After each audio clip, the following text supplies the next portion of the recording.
Hi everyone, I'm back to read chapter 2 called Sugar Cakes and Christmas Hopes, and this is in Felicity's Surprise, book 3, I'm sorry, A Christmas Story, book 3 it's called Felicity's Surprise, and we will be reading chapter 2, Sugar Cakes and Christmas Hopes.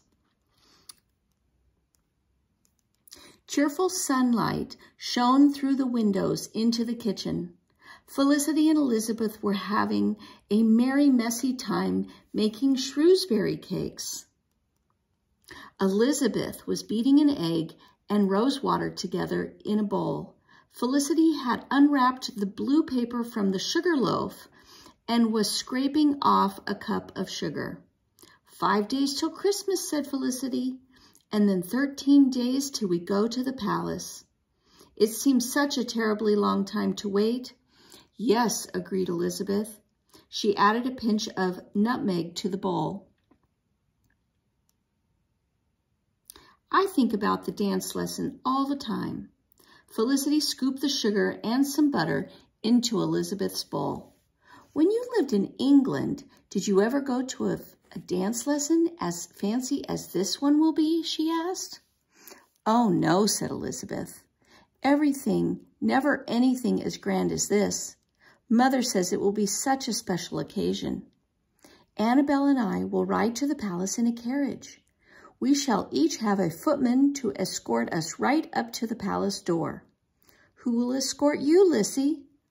I don't know, said Felicity. Most likely my father will. Elizabeth grinned. I have a fine idea, she said. Ben could escort you to the palace. That would make Annabelle green with envy. Elizabeth's snobby older sister Annabelle was sweet on Ben. The girls had shared many a giggle over the way Annabelle fluttered her eyelashes at Ben, trying to make him notice her. So Elizabeth looked surprised when Felicity frowned and said sharply, No, Ben will not escort me to the palace. But why not? Asked Elizabeth. He is your friend. Felicity thumped the dough hard with the rolling pin. Ben does not think I should go to the dance lesson at the palace, she said. He's angry at the governor and the loyalists. He thinks I should be angry too. Oh, said Elizabeth softly. Elizabeth's parents were loyalists. Her father was friendly with the governor. But my father said the governor and his lady were kind to invite me and that I should go, said Felicity. He said Christmas is the time when our hopes for peace and happiness should come true.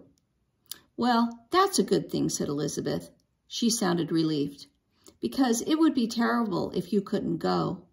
I wouldn't even like the dance lesson if you were not there. Don't worry, said Felicity with a grin. I'll be there, I promise. She wiped the floury hands on her apron.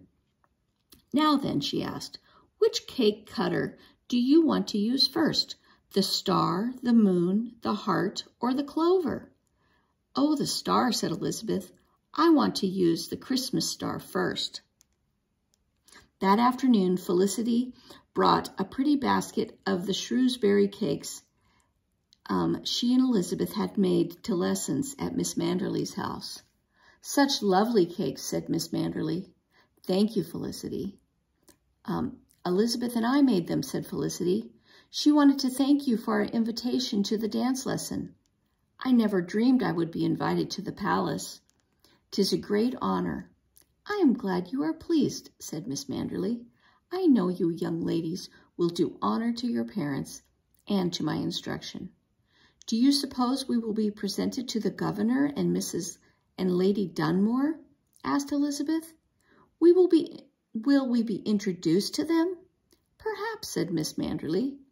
Well, said Annabelle in a snooty voice, if we are introduced, the governor and Lady Dunmore will know who Elizabeth and I are. They know our father. When they hear our last name, they will know we are from a family of loyalists. Governor and Lady Dunmore may know of my father too, thought Felicity. When they hear my last name, They will know I am not from a family of loyalists. Maybe they won't like me. She felt a little nervous.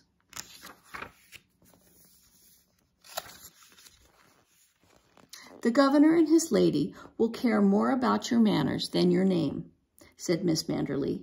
We must practice using a curtsy so that you will make a good impression if you are introduced. Miss Manderley had taught the girls to make a curtsy in order to show their respect when they met someone important. Now Felicity stood with Annabel and Elizabeth to practice. Miss Manderley reminded them of the movements. Stand with your back straight, said Miss Manderley as she watched them. Put one foot slightly in front of the other. Your head should be bowed and tilted to the side a bit. Eyes looking down, Annabel. 'Tis rude to stare boldly. Now sink down slowly and say softly, my lord, my lady, and then rise. Quite good. But Felicity, don't sink so low, then you will not wobble. You don't want to fall in a heap at the governor's feet. No, said Miss Manderley, said Felicity. Oh, tittered Annabel, can you imagine what an embarrassment it would be to fall? She looked at Felicity out of the corner of her eye. I have heard that the dance master is very strict. She prattled on. He struck 2 girls because they made mistakes in the dance. And once he scolded a young man sharply because his manner was not quite correct. That's enough, Annabel, said Miss Manderley. You will all dance beautifully, especially if you practice between now and the day of the dance lesson. She sat at the spinet.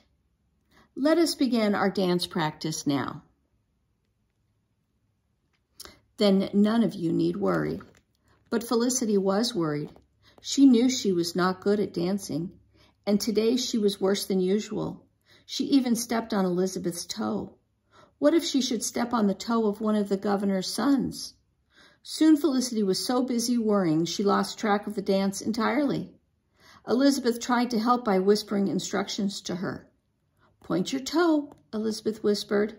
She counted the steps for Felicity in a soft voice. Step on 1, sink down on 2. Step 3, 4, 5, sink down on 6.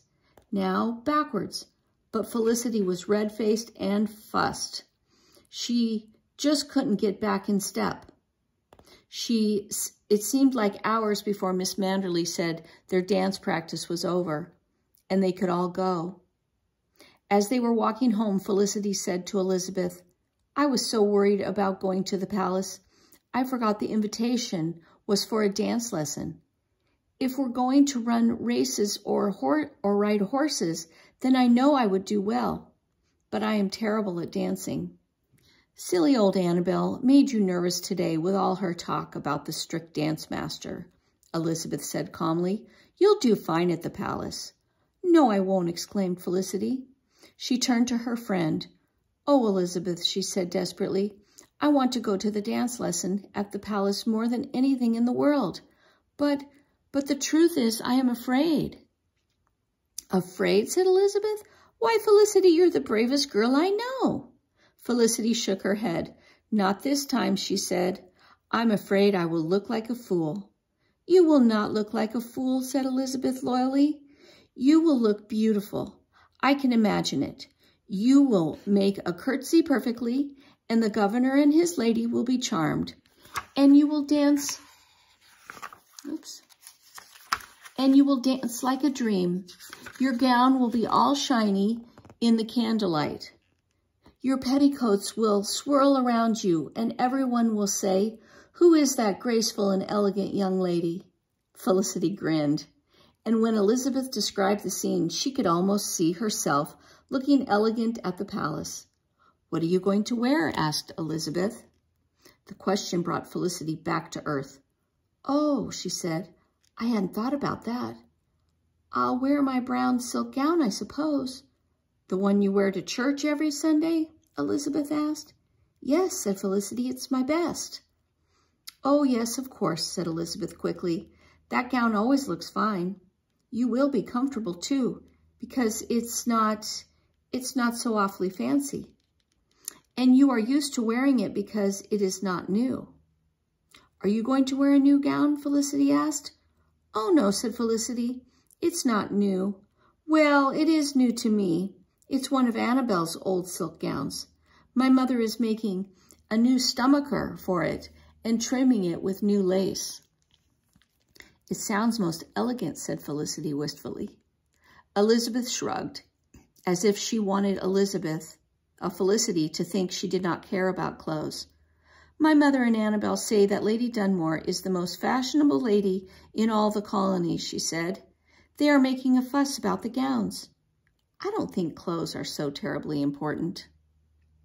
That is what Elizabeth said, but Felicity could tell she did not really mean it. Felicity knew that Elizabeth thought it was very important to wear a wonderful gown to the palace.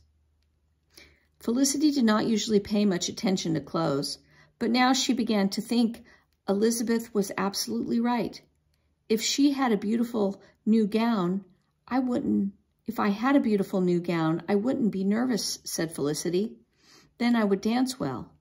I would not make any mistakes. If I had a new gown, everything would be perfect.